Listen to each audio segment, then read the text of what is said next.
Hi, I'm David Council from Inferno Marketing and Design, and this is another Insider Marketing Secret. Now, in a moment, we're going to have a look at the Insider Marketing Secret on search engine optimization. Boy, we get a lot of questions about this.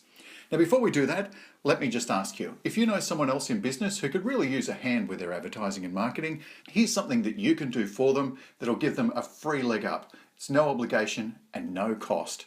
All you've got to do is share this podcast with them. It's as simple as that. You know, there's two ways that people can subscribe to this podcast. They can go to our website where we email it to them each week, or they can go to iTunes. You see, if you go to the iTunes shop, look for Insider Marketing Secrets, up will come, you subscribe to the podcast, and bing, bang, boom, it comes to your phone every week. Simple as that. And it's all absolutely free.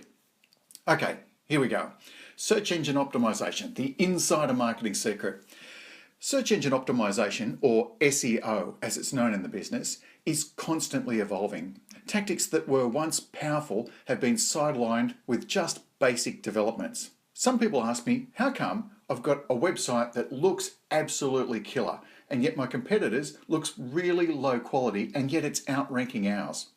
Honestly, I can't stress how much this does come up, and usually when people are asking us to rescue their website. This can be really concerning because you've invested your time and your money and your effort into your website, and yet, you know, there's a competitor with a really low quality looking website and it seems to consistently outperform yours. One of the ways to look at this problem is how the search engines are looking at your competitor's website and your website. Remember, search engines don't actually see your website. All they see is the code and the content. They don't see the pictures, they don't see the imagery. It's all ones and zeros to them. So while your competitor's website looks inferior to yours, perhaps to the search engines, that sort of site has been doing all of the right things in the background. They're built upon a really solid architecture. And it's also possible that your competitor's website has been optimized properly. You know, they've got numerous quality links, or maybe your competitors have invested greatly into social media marketing. Another way to look at this is that your competitors are probably using unfair tactics to edge out other players within your niche. Now, this may include things like using a link rental network. Some websites manage to rank fairly highly, even with really low quality content and really shabby architecture, because they've used a link rental network to hack links back to their site to help them drive traffic. Another thing they might be doing is using a clickbot. It's a really dirty trick, this one. They might have resorted to using a clickbot. Now, there's no definitive statement from search engines about the importance of click-through rates, or as it's known in the industry, CTR. However, I would suggest to you that that is something that is really at the very black hat end of search engine optimization, and one to be avoided, because when they do change, or they may have already changed, honestly, you just don't know, it will drag your website's ratings down faster than you'll be able to cope with. Internal linking, that's another one.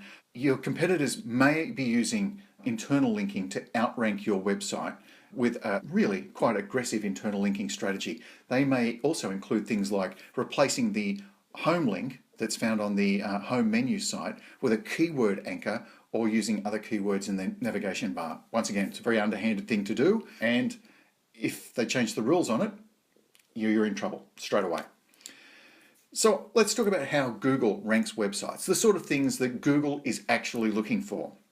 Search engines like Google use several factors to determine how websites rank. These include PageRank, the amount of inbound links.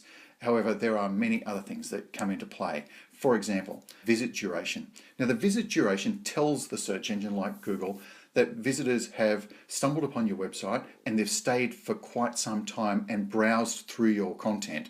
This tells the search engine that what they're finding is valuable to them as a customer. And remember, Google's customers are the people doing the searching. Another factor that search engines look into is the number of pages that visitors look at.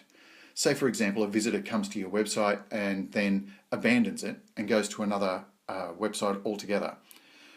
Or if they browse a few pages on your website and then leave.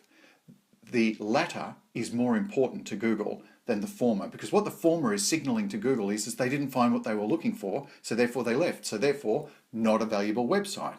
If they then go on to look at another website for longer than yours, Google knows that. It's not like it treats just the visit to your website in isolation. It looks at the next thing that the person does. If it's in that same keywords search, then it's saying, oh, well, look at that. That's more valuable. And therefore, you're looking at a search that was more valuable. Google will rank that website upwards.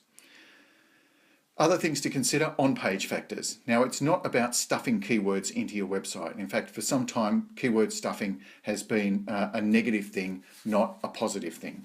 In fact, keyword stuffing is likely to get you penalised.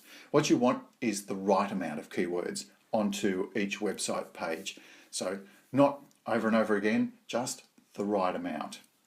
Another thing that search engines look for is sharing on social media. Social media shares can really help pull your ranking up. So all of those people that talk to me and say, hey Dave, this is what I'm doing with social media, and it's all just call to action, call to action, call to action. That's why you're doing the wrong thing. You're providing the wrong sort of links back to your website. People don't use them, they don't share them. It might as well have not been done. The use of anchor text. Anchor text is really a double-edged sword that can either hurt your website or help your website. The proper way to use anchor text is to use branded anchor text spread throughout different types of links on your website. Very valuable. If you've got pages on your website that you're not using anymore, also make sure that you use a 301 redirect. 301 redirects are fantastic, and that's something else that will help you with your SEO juice. All up, when it comes to links, you really need to avoid shortcuts. Links from shady sources, instead of taking the time to go and find relevant and reputable websites to get links from, will hurt you in the end. They won't help you in more than the very short term. And when you've got a website, you're not playing the short-term game, you are playing the long-term game. And the website architecture is also very important. I can't begin to tell you the amount of websites that we have rescued where people have used, simple template website places because they're cheap. Oh yeah, we've got these, they're like, $4 a month, they're really cheap. Yeah, but they don't search properly. They've got the wrong back-end architecture in them, and the search engines rank them down. I was only talking to someone from the UK the other day, had spent a fortune on getting their website set up, invested huge amounts of time, and had done it in a cheap architecture in the background, and didn't matter what she did from that point forward, her website was not going to search. Another thing that is really important is the load time. Now, recently on all of the websites that we look after, free of charge to all of our customers, we upgraded to a faster server so that the websites would load faster, because this is really important. If your website doesn't load quickly, people will do what's known as bouncing. They'll just go, it's like they're waiting, not loading. Oh, I'll go and find something else. And therefore, you've lost a customer, they've bounced out, and the search engines look at that and go, I'm sorry, not valuable. There are a few long-term strategies that can really help you boost your website's ranking performance. Don't fixate just on one word. If you're crafting content for your website, make sure you use more than one word. Pick your keyword out and then find related words to that keyword and its topic. It will help your website get found better. That sort of comes back to the keyword stuffing side of things. And remember, search engines aren't stupid. They understand the semantics of related terms. You are not dealing with a pocket calculator here. You're dealing with a very significant algorithm that can far outthink the sort of thing that you're likely to think of to try and trick the search engines. With your content, make sure you use a variety of content. Long content, short content. Make sure your images have all got the right keywords attached to it. Ditch anything that's jargon as well. Don't worry about jargon. Jargon's for people who know from the inside. You're not communicating with people who know from the inside, so get rid of it. Just stick to the words that your customers will understand. And also video. Video, very important, because it helps people stay on your page for a longer period of time. Remember, if you're having trouble with search engine optimization or SEO, because it is such a fast evolving field, get someone who can help you. And by that, I don't mean somebody who's emailing out to you, hey, we've assessed your website and had a look and there's 45 different things that are, no. They haven't looked at your website. They are on what's known as a fishing expedition.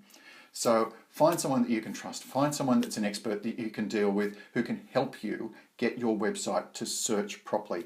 We've been doing this for more than half a decade, helping our clients. It's something that we do very well, and we only do it for people whose websites that we look after. That way we've got an intimate knowledge of them, their website, their business, and what they're trying to achieve. Some Johnny come lately who's offering to do it for you for, $5 a month, they are not helping you. They are just helping you give away $5 a month. If you would like us to have a look at your website, we will do it. We do charge for it.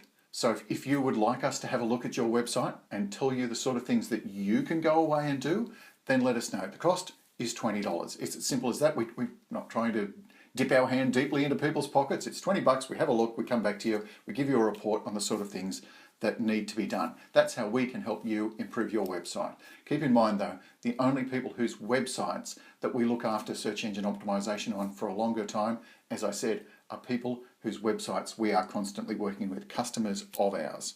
Okay, so that's the insider marketing secrets to search engine optimization. Until next time, I'm David Council from Inferno Marketing and Design. I'll talk to you then.